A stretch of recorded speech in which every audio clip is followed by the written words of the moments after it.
Dear friends, ఈ వీడియోలో మనము కాల్ ఎ స్పేడ్ అనేటువంటి ఈడియంని చూసేటువంటి ప్రయత్నం చేద్దాం. దీని అర్థం ఏంటంటే to speak honestly and directly, అంటే నిజాయితీగాను ముక్కుసూటిగాను మాట్లాడడం అనేటువంటి అర్థం ఉంటుంది. దీన్ని మరింత వివరంగా అర్థం చేసుకునేందుకు కొన్ని ఉదాహరణలు చూసేటువంటి ప్రయత్నం చేద్దాం.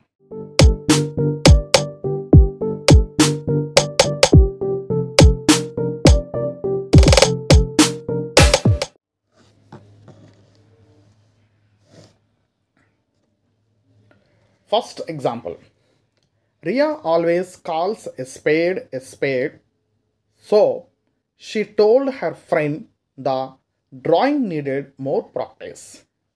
అంటే అర్థం ఏంటంటే రియా ఎప్పుడూ నిజంగానే చెబుతుంది, కాబట్టి ఆమె తన స్నేహితురాలకి ఆ చిత్రానికి ఇంకా సాధన అవసరమని చెప్పింది. Let us move to the second example. The teacher called a spade and said the students must work harder to pass the exam. గురువు నిజంగానే చెప్పి విద్యార్థులు పరీక్షలో ఉత్తీర్ణులు కావడానికి మరింత కష్టపడాలని చెప్పారు. Let's have a look on third example.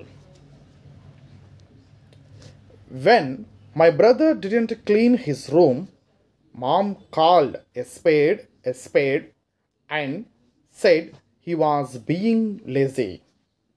నా అన్న లేదా సోదరుడు గది శుభ్రం చేయకపోవడంతో అమ్మ నిజంగానే చెప్పి అతను అలసత్వం చూపిస్తున్నాడని అన్నారు.